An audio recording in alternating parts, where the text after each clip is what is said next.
Let's put a nail in, should we? All right, 16-penny sinker. Oh, it's in the wrong place. Oh, I can't tear the board off. Oh, I don't have a cat's paw or a Sawzall. I got this. I love this thing.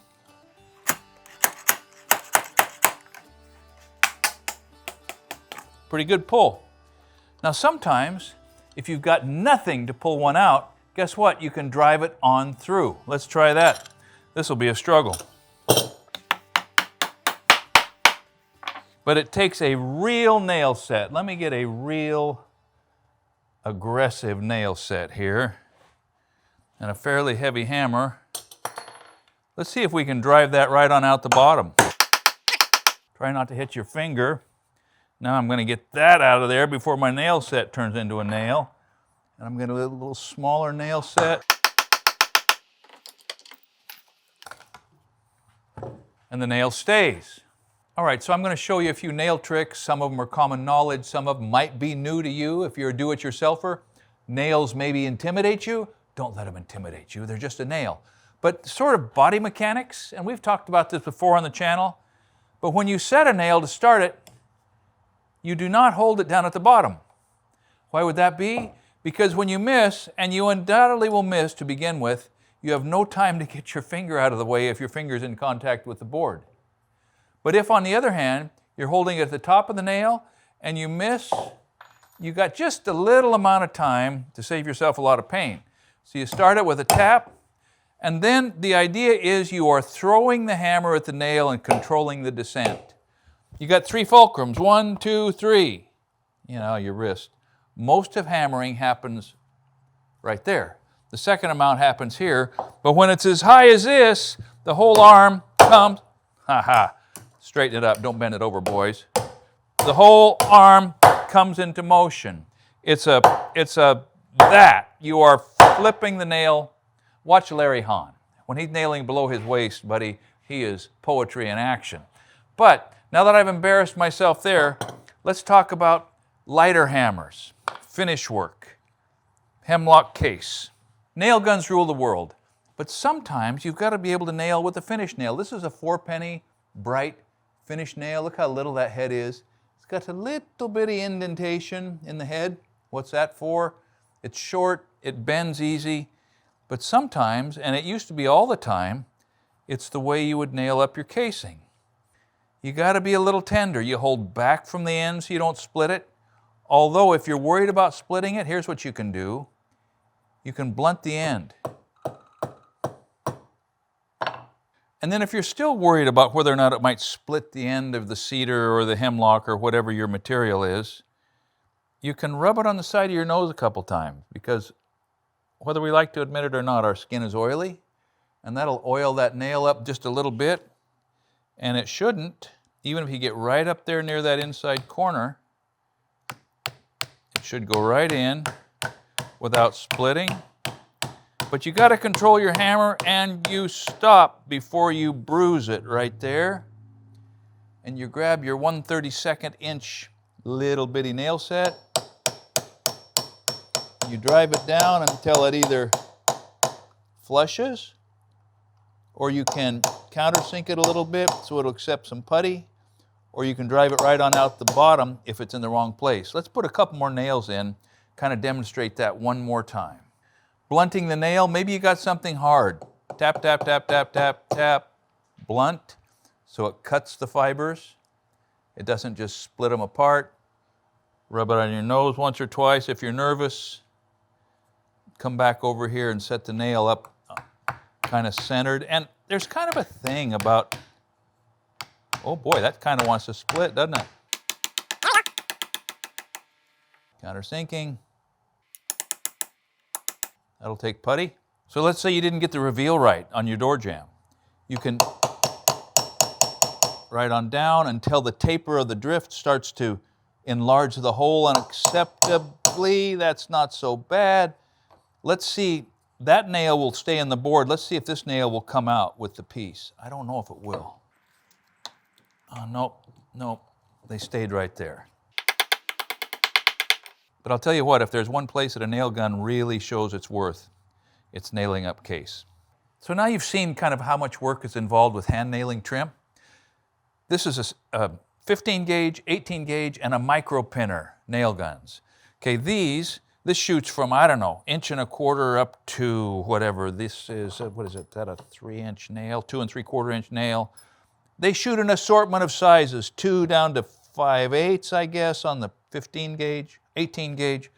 Point is, they're so much faster. Another point is that even a universal air chuck does not work all that well on every possible. In fact, I've got, well, just 2 different air fittings here, but listen to it leak on this one. So just overlook that. Here is shooting into a piece of cedar. Bam, bam. I'm going to do that with the hand drive, but it goes in so fast it won't split. It'll even go into this little piece of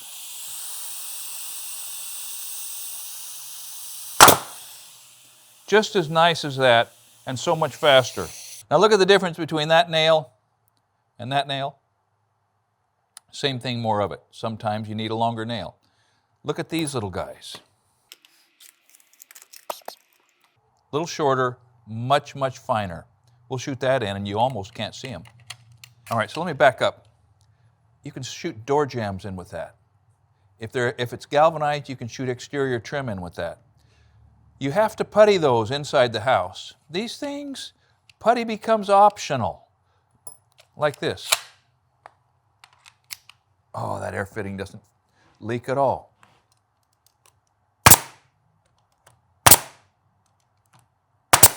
Pretty clean. If you want them set, and if your compressor's not turned up high enough, you can do the same thing. You can just, but if you got to do that, you're wasting time. Look at this micro pinner. Now these things are for use when you just want the fastener to disappear. There's no head on either end. They're just little straight pieces of metal, very small. I don't know what the gauge is, but it's very fine. And once they're in, it's hard. It is hard to find them again. I'm going to close that. Charge this up. Safety. See that? This one has a safety, unlike those others. I guess I figure if you shoot that into your body, nobody's going to find it.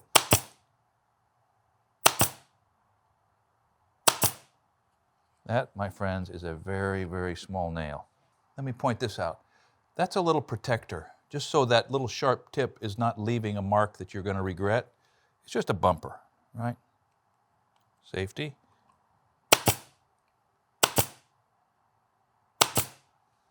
Has its place. So I've shot myself 5 times with the nail gun. And one of them, I was nailing in a piece of case like this, and I was holding everything just right, and I shot it, and the nail fish hooked out. It hit a knot or something, and it came in through the side of my finger, and I had to roll my finger. It was a nail just like this.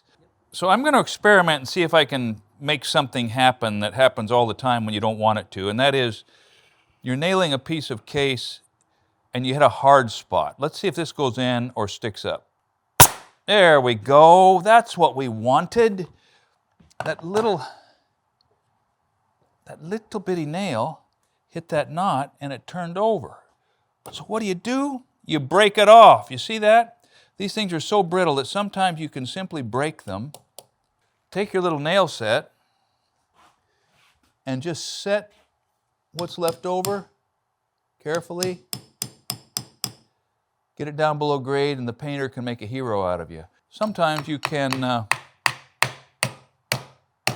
if your nail gun leaves you a hanger, you can take your end nips and either cut it off or get a nice hold of it with your end nips, protect it with another piece of wood or with a wood chisel, back it out, minimal damage. Here's an example. There's those things sticking up out of that. I don't think there's any way to pull that out. That nail's going to part before it comes out, I think. Yep, see? But you can get them right down there to the surface. Or you can, like I failed to demonstrate earlier, fatigue them And they will sometimes break off actually below grade. See that? That one broke off way down in there. So sometimes you can break them, sometimes you can cut them and countersink them. Sometimes you can take your Sawzall. Let's demonstrate the beauty that a Sawzall brings to a board removal project. So the slickest way to pull a nail in a pinch is not to pull it at all, is to cut it off. And you can take your chisel or a shim and drive it in there, and then take your brand new Makita Sawzall, yay Makita, done.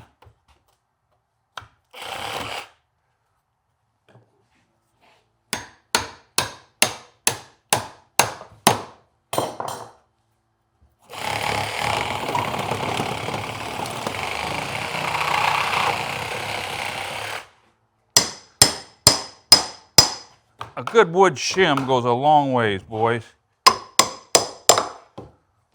But you don't have to be afraid of a nail.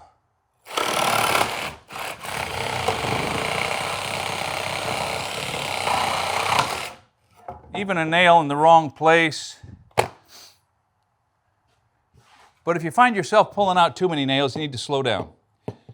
I guess, and if you find yourself making a video about nails and they're not going the way you think they should, you probably ought to slow down then too. But you know, it's all the same. It's just work. We do the best we can.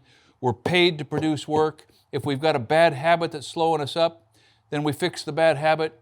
And if you're doing it for yourself, you've only got to please yourself and your bride, which of course is important in and of itself. Nails are handy. Don't think that in this world of cordless drills and a myriad of wonderful construction screws that a guy should give up on learning how to use a nail. So I don't know if there was anything here for you. Perhaps if you're a do-it-yourselfer and you haven't thought of some of the applications and pitfalls and tricks associated with nails, but let's not short sell nails just because screws are so great now and because we've all got cordless impact drivers. We did a video on screws versus nails, and a lot of the guys said, I would never use anything but a screw. And a lot of guys, a lot of engineers said, wait a minute. Nails are malleable. Nails will bend a little bit before they break. They will accommodate the movement of the wood and the movement of the wind and the movement, maybe, of really terrible forces. And they'll flex and they'll stretch and they'll stay in place and do their job, compared in some cases to a screw. But be that as it may, we also did a video on gas and wax nails. The old-time framers used to dissolve paraffin and gasoline, pour the mixture over a keg of nails and burn it to deposit wax on the nails to make them go in easier. Nails have been around a long time. They'll be around a long time yet. And frankly, I can tell that I probably need to get back to work and do a little more practice. I've been relying a little too heavily on my cordless impact driver and my GRK screws. Thanks for watching Essential Craftsman, and keep up the good work.